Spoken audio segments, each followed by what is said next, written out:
গণ অধিকার পরিষদের সভাপতি ডাকসুর সাবেক ভিপি নুরুল হক নূরের উপরে এবং গণ অধিকার পরিষদের সাধারণ সম্পাদক রাশেদ খান সহ তাদের নেতাকর্মীদের উপরে পুলিশ এবং যৌথ বাহিনীর হামলা হয়েছে।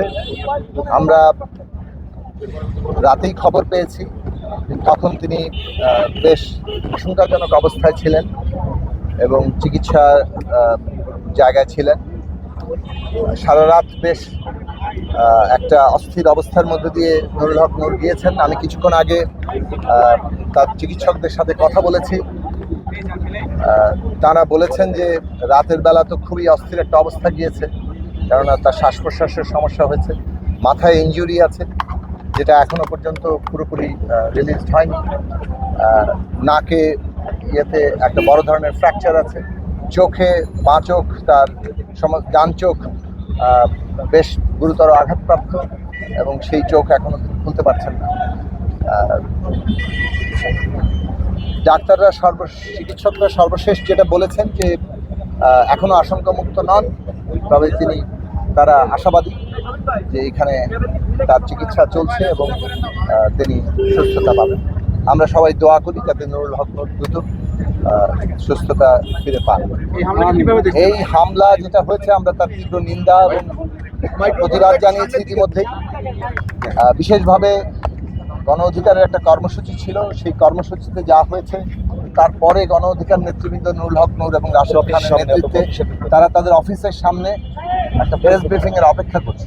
সেইখানে এসে কিভাবে পুলিশ এবং যৌথ বাহিনী এভাবে ধরনের হামলা করলো এবং সেই হামলার উদ্দেশ্য কি কিংবা কারা এই হামলার পিছনে দায়ী, সেটা অবিলম্বে তদন্ত করা দরকার এবং যথার্থ তদন্ত করা দরকার।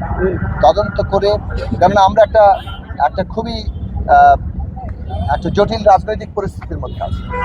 আমাদের বিচার, সংস্কার, নির্বাচন, এই তিনটি কাজই একসাথে এগিয়ে নিয়ে যাওয়া অত্যন্ত জরুরি এবং সেই তিন কাজ এগিয়ে নিয়ে যাওয়ার প্রক্রিয়া চলছে। এর মধ্যে নানা ধরনের পরিস্থিতি বিরাজমান। নির্বাচন নিয়ে একটা অনিশ্চয়তার জায়গা তৈরি করার চেষ্টা করা হচ্ছে। সেইখানে একজন প্রতিষ্ঠিত রাজনৈতিক নেতৃত্ব, ছাত্র আন্দোলন থেকে গড়ে আসা, বিভিন্ন আন্দোলন সংগ্রামের মধ্যে দিয়ে উঠে আসা একজন নেতৃত্ব নুরুল হক নূর, রাশেদ খান, যারা গণ অধিকার পরিষদ গঠন করেছেন বিগত ফ্যাসিবাদ বিরোধী লড়াইয়ে, যাদের গুরুত্বপূর্ণ ভূমিকা আছে, নানা নির্যাতন মোকাবেলা করে লড়াইগুলো আমাদের করতে হয়েছে। সেইখানে আজকে তার উপরে যেভাবে পুলিশি হামলা, যৌথ বাহিনীর হামলা হলো, এইটা সরকার কে ব্যাখ্যা দিতে হবে এবং সরকারের এই বিষয়ে আমরা প্রকৃত এবং যথাযথ ব্যবস্থা আমরা দেখতে চাই। এইটা আমরা দেশবাসীকে বলবো যে আমরা সবাই নুরুল হক নূরের জন্য দোয়া করি। রাশেদ খানও আহত হয়েছেন এবং তার উপরে হামলা প্রথমে শুরু হয়েছে। তো আমরা যেটা দেখেছি যে প্রথমে আমরা দেশবাসীর কাছেও দোয়া চাই যাতে এই অবস্থা থেকে নূর সহ যে নেতৃবৃন্দ যারা আহত হয়েছেন তারা আরোগ্য লাভ করেন। এবং আমরা যেটা বলবো যে আমাদেরকে আজকে ঐক্যবদ্ধ থাকতে হবে।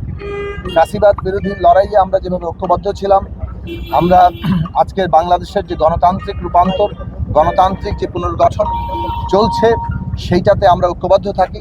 বিচার, সংস্কার, নির্বাচন, এইটা যাতে কোনোভাবেই কেউ ক্ষতিগ্রস্ত করতে না পারে সেই দিকে আমাদের সতর্ক থাকতে হবে। আমরা ঐক্যবদ্ধ থাকলে কোনো অবস্থাতেই এই কোনো ষড়যন্ত্রই সফল হবে না। আমরা মনে করি যে নুরুল হক নূর অচিরেই আমাদের সাথে এই আন্দোলনে যোগ দেবেন।